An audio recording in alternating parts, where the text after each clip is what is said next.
Hello, lovely people. Today I'm going to talk you through all of the glorious books that I got gifted for Christmas. Dooby dooby dooby dooby dooby dooby dooby dooby dooby doo. Dooby dooby dooby dooby dooby dooby dooby dooby Sophie vlogs.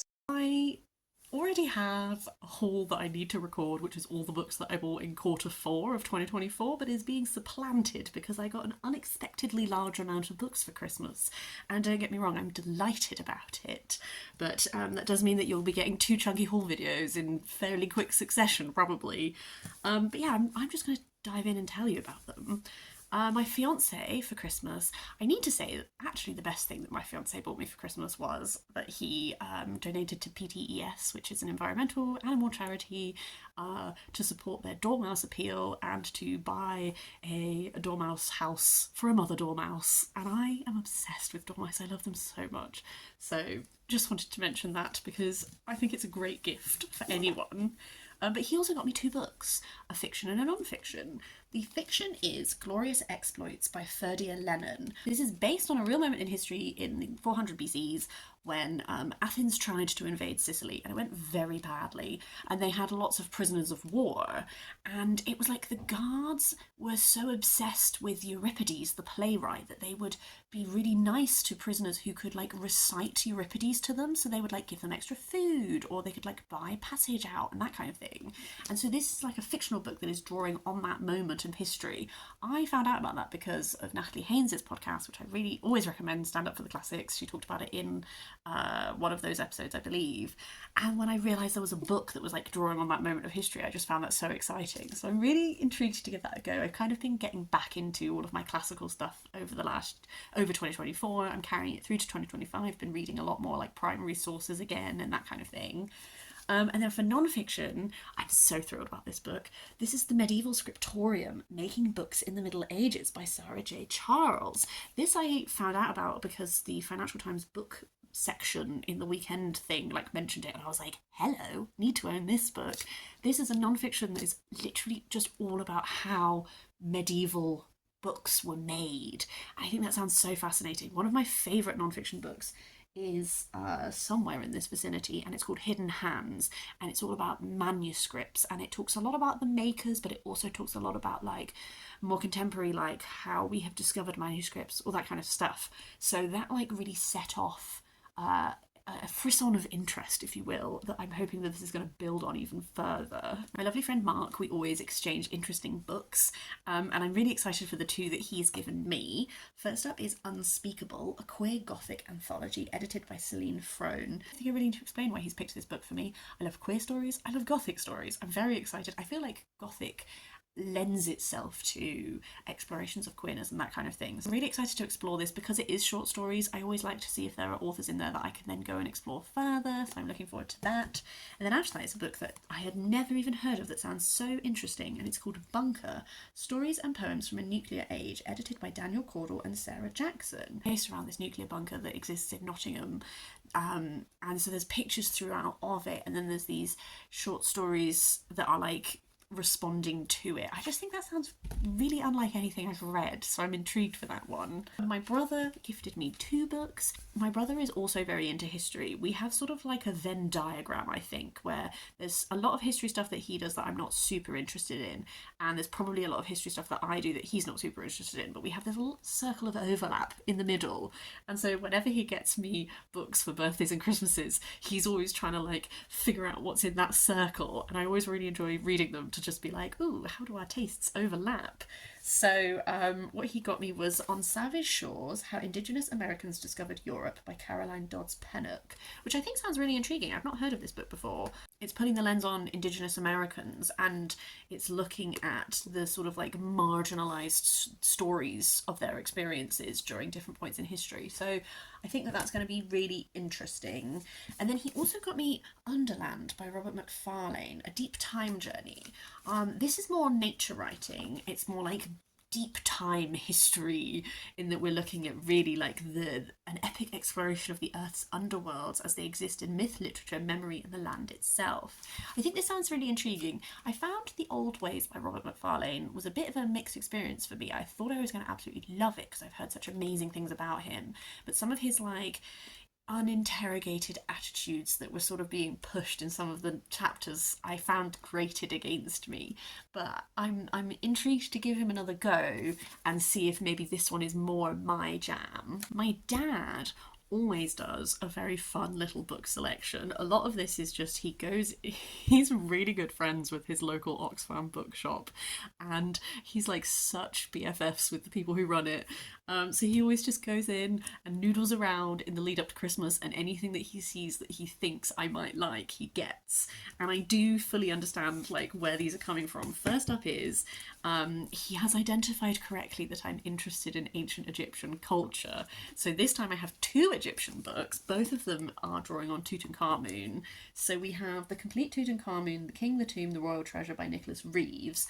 This is sort of like a big non-fiction book that is about like the history of the excavation of his tomb, about what is inside it, like a real breakdown of like the different things inside the tomb. I think this sounds really interesting. I know obviously like about like excavating it and all that kind of thing. Really know the contents of the tomb in any great detail, so that should be interesting.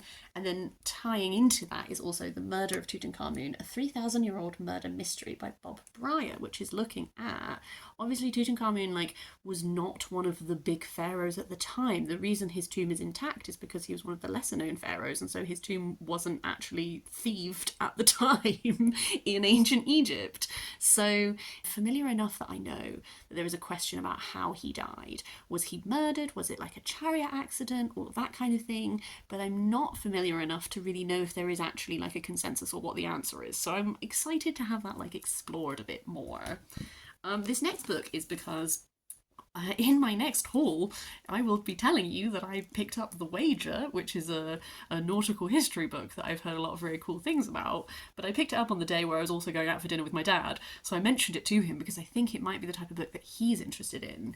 And so then he was like, oh, you said you were interested in naval history. So he then got me Breverton's Nautical Curiosities, A Book of the Sea by Terry Breverton, which is one of those like little compendiums, which is like different, like this is sea heroes section.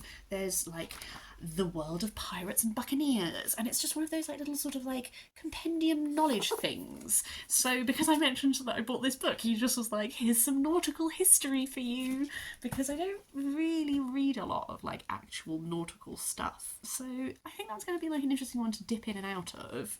And then continuing our classic 2000 AD tradition, he always gets me a 2000 AD Ultimate Collection.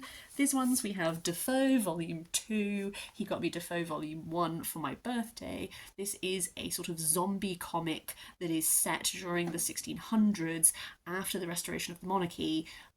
It's like this plague of zombies has been unleashed, and there's a lot of very like learned men of the time are being brought in to help sort of create these contraptions that help zombie finder General Defoe beat them.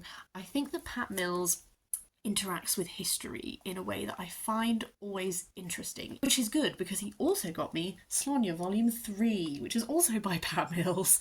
Slaine is like this like figure that is based very much on like Celtic Irish mythology, and one of the intro to the first volume of this was I found really interesting because Pat Mills was talking about how he finds it interesting that like the type of heroes that were celebrated in like Irish culture are not really the type of heroes that are portrayed in media that much because of how like heroism was defined. It doesn't always sit with like our modern idea of heroism. So Slaine is like this warrior who gets brought back at key moments where he has to like fight against like the dark and all this kind of thing. So Slaine is from like this Celtic vision, but then he always ends up being put in different time periods and then having to like fight against stuff.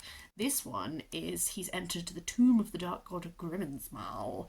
So this one is less history based and I think a bit more like demons and things. So that should be interesting. Next little stack of books comes from my fiance's family, who all got me bookish things. I won't tell you individually each, I'll just cover them all as a little lump.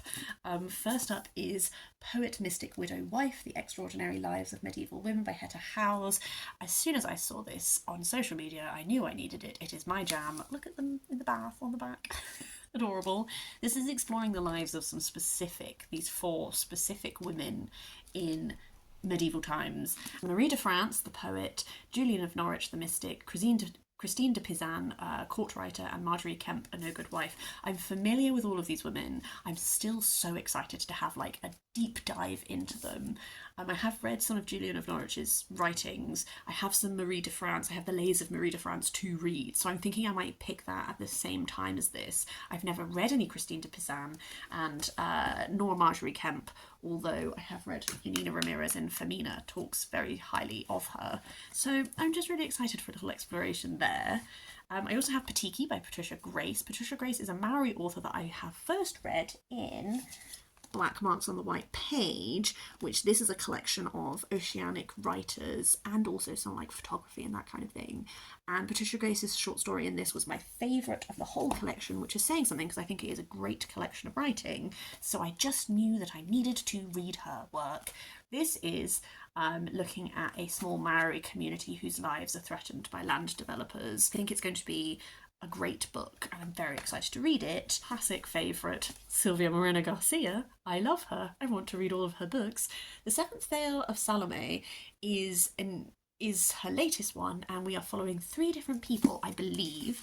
We are actually looking at Princess Salome herself, but it's this Golden Age Hollywood. They're doing this film, so an unknown Mexican ingenue, Vera Larios, is cast in the lead role, and she becomes an object of envy for Nancy Hartley, who is a bit player in it. So it's like the relationship between these 2 women, but also like the idea of Princess Salome herself as well. I love how diversely she writes, and I love how there will always be these like themes. Like I can tell that she loves film and cinema because I read The Silver Nitrate, which is inspired by Mexican horror. But this is like a completely different side of film, so I'm excited to see how she handles it. I also got Thirst by Marina Yuzachuk, which is translated by Heather Cleary. I got this, I wanted to read this already, but then I also realised it can count for my Read the World project for Argentina. This is a vampire book, and I always love reading a vampire book, but what intrigued me about this one is, and I'm going to read you just a little bit directly from the blurb, it's like a dual narrative where we have like a vampire who is arriving from Europe to the coast of Buenos Aires on the run from the church. We have a woman in contemporary Buenos Aires, but it says here, Thirst plays with the boundaries of genre while exploring the limits of female agency, the consuming power of desire, and the fragile vitality of even the most immortal of creatures. And that's what hooked me and made me super interested in it. So very intrigued. And then finally we have Spirits Abroad by Zen Cho. Zen Cho is an author, again, who I just want to read like everything she has written.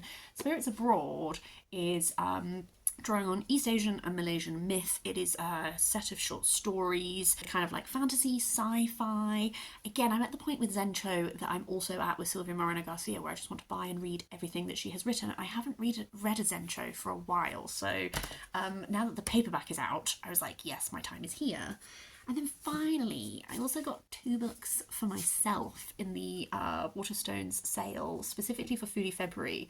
And I don't know if this book is going up before my Foodie February TBR or the other way around, but either way, I got A Cheesemonger's Tour de France by Ned Palmer. I read A Cheesemonger's History of Britain last February, absolutely loved it, 5-star book. This is sort of like the French equivalent where we're travelling around, we're looking at different types of cheese, we're looking at French history at the same time. I just found it delightful, and I'm so excited that he's done another one. And then also The Condiment Book by Claire Dinhut, which is sort of a mix of, this has like condiment, like history of certain condiments. It also has like recipes and like suggestions and that kind of thing. I love a condiment. I've been really trying to get into condiments more since I got diagnosed with all my food allergies and I now know what I can't eat. I'm really trying to like find flavours. I can't have soy, I can't have like cheese or milk or egg or nuts or anything like that. I can't do all that. So I miss like umami as a flavour, and I've been trying to find ways of bringing that into my life, and condiments are a big way to go. So I'm really hoping to get some like really fun like hacks for my foodie ways. That's everything I got for Christmas that I wanted to chat you through. I would love to know if you've read any of these, if you have thoughts on any of them. What did you get for Christmas? Did you get anything delightful, bookish or otherwise? Would always love to hear. Please do leave me a comment if you fancy it. Otherwise, I'm going to go and read some of these books, and I hope you're having a really lovely day, and I'll see you next time for something different.